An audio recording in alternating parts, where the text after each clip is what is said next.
Hello, in this video I will show you how to set up VPN on Honor 200 Lite.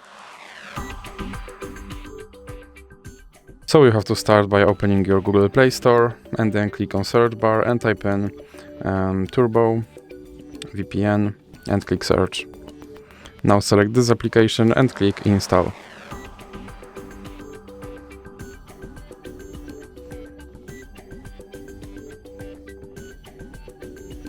Now click open and then click agree and continue. Now you can close this ad and here click allow, then click consent and you can click on this button to start your VPN and now click OK.